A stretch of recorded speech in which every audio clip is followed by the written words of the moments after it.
तर नमस्कार मंडळी, हे पहा आमच्या आरूला चौथीचं बालभारतीचं पुस्तक भेटलंय. तर ती मला दाखवती कविता कोणती आली काय माहिती. माझा फोन पडन पाण्यामध्ये. तर तिला म्हणलं या पाय देशभक्तीची कविता ही म्हण बरं.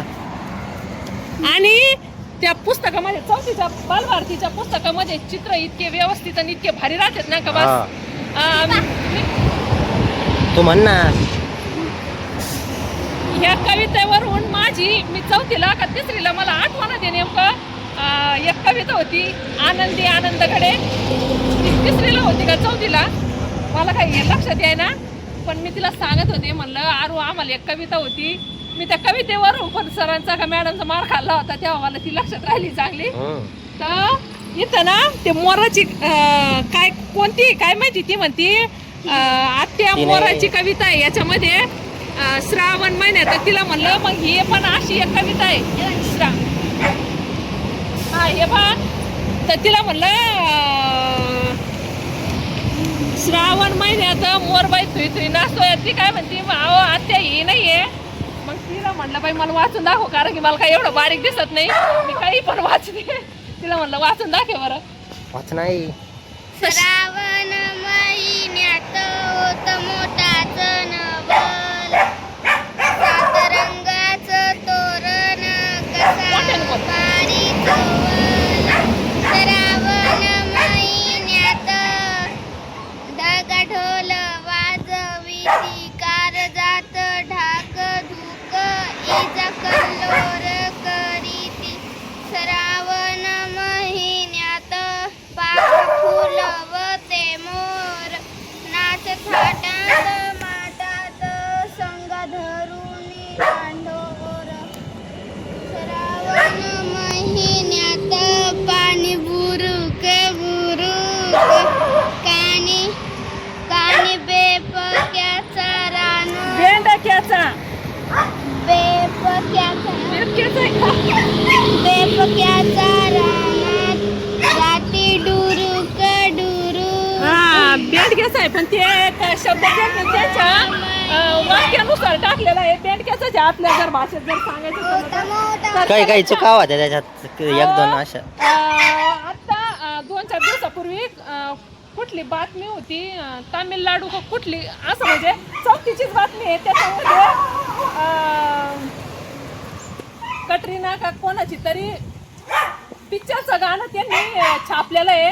फोटो सगळं. हा फोटो काय ते पण चौथीच्या बालभारतीच्या पुस्तकात पहा काय लाज वाटायसारखी गोष्ट आहे. तर पहा किती लाजिरवाणी गोष्ट आहे. म्हणजे आता सध्या लोक इतके महामूर्ख झालेले आहे.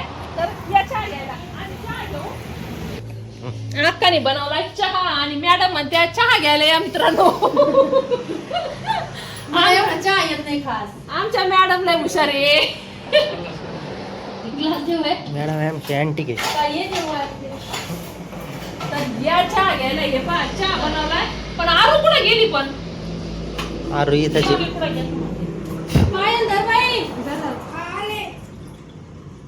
काय बरी नाही आता तो खायचं ती खायला बिस्किट खायचं तर खाली आधी खाली तू. तर या चहा घ्यायला लय गरम आहे. तर हे पहा तुम्हाला मी मेथी आणि भाजी दाखवते.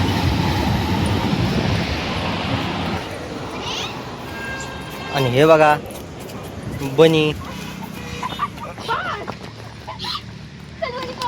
अरे त्याला काय खोकला लागलाय वाटतं. अरे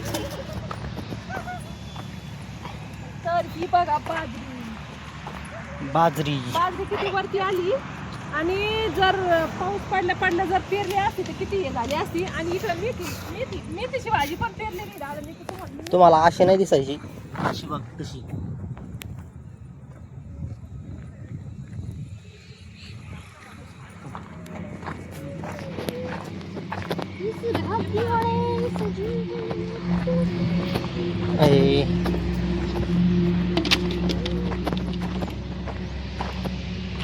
हे बघा ही अशी मेथी.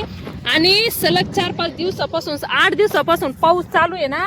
तर ही अशी थोडी विरघळली जे म्हणजे अशी जळाली पाण्यामुळं. आणि हे पहा इतकी व्यवस्थित आली. हे इकडं ते कडवळ यांना नंद्याला आणि गायांना कडवळ टाकलाय. आणि एक दादाची गाई ना 2-3 महिन्यांनी जनन, आता तिला पिल्लू होईन, तर मग त्यांना होईन घरचं दूध. तर पहा किती छान आली मेथी पेरली. पण मग ते पावसामुळं थोडी थोडी हे अशी काही काही ठिकाणी ना जळाली ती. हे हे बघा असं जीव नसल्यासारखं झालंय. पण मेथी लय भारी आली ती. तर पहा दरवर्षी म्हणजे दादा ना फुकीत राहते, पण या वर्षी ना दादांनी पेरली, पण पेरून पण इतकी मस्त आली. पण आता ते पावसामुळं जरा इकडं समोर वाया गेली ती थोडीशी. नीला हे करून जर त्या दादांनी पाहिलं ना, दादा किती का शिव्या देतील. त्याला म्हणते बाजरी तुडू राहिली, बाजरीत फिरू नको. ती का ऐका ना रगेल तेव्हा. एवढं एकच पिकली, एक काढून नेली वाटतं. आता ते पण कमी होत आल्यात. पिकलेली लगेच म्हणजे कापता येईन आपल्याला. तर हे पहा नंद्याचा त्यांचा कडू काय आला म्हणजे पावसामध्ये खायला राहत नाही ना, तर मग हे खायला येतं. हे बघा कसा बाजरी तुडीत पळू राहिलाय. अरे ते तुडू नको ना. मग त्याने काय कडू तिने काय कडू ती आडी पिक आंबा खायचा का? खायचं का? हा खायचा का? हो. अरे बाबे तुला एवढं हाणलं का? तो तोंडावर वळ उठले दाखव बाबे, ते बघ त्याला चांगले मुसकाडे. दाखव ना, दाखवून कुठे अगं आता मारलाय तर त्याच्या तोंडावर वळ उठलाय. दाखव कुठे उठलाय बाय कुठे? हे वळ आहे का? हे पाय ना इकडं कुठं लागलंय? लक्ष नाही देत. तू नाही आणलं का? तू नाही आणलं समोरच्या पार्टी? फक्त 2च? आणि त्याने तुला किती आणले? अरे वा. पण पाय ना तिने काय कुठून आणली? इकडची, इकडची. तो त्याचं गालावर छापला असेल का बाबे तो निशाण? हा हे पाहिलं कशी बाजरी. हा तर हे पहा माठाची भाजी म्हणजे तांदूळ याचाच एक प्रकार आहे. तर लय भारी आली. 2-4च थोंबा निघते. तर ती मी भाजी संध्याकाळी आपली मिठात करू, त्याच्यामुळं भाजी घेते मी.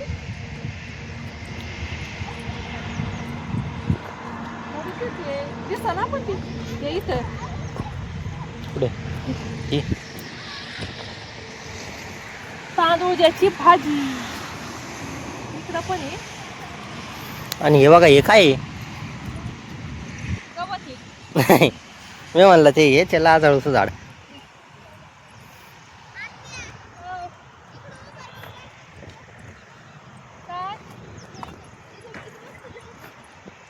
हे बघा हे कशी ह्या पाहिलं का? ह्यो बाब्या कसा पळालाय. दादा आलेत ते बघा, दादा तिकडं.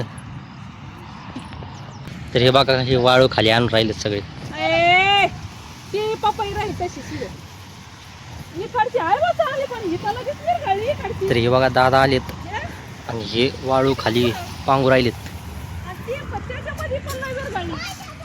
आणि इकडं चालू आहे ऊसाला पाणी. आता पाण्याची तर त्याला गरजच आहे, पण मग हे अजून नाही. हे काय? विरघळलं, इकडं सगळं विरघळलं. ही दीडपट्टी तर अशीच विरघळली. काय मम्मी पपईत तोंड घातलं कुत्र्याने. अरे ते घेऊन द्या ना मग.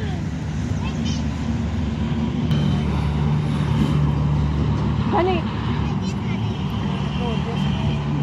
पण मग हे आता येतच ही सगळी जळाली इथं ही. हा मग आता हे इथं पण काही एवढी येणार नाही ती. हा मग इक लगेच भारी दिसते ना लगेच. हा इकडं तर काहीच नाही. मी म्हणलं ही थोडी चिरगळली. हा लय भारी उतरली. याचीच पाहिजे पण बरं का पाडक बाजरी. तुला दाटो ते दिवशी वर्षी काय पेरली बाबानी. हा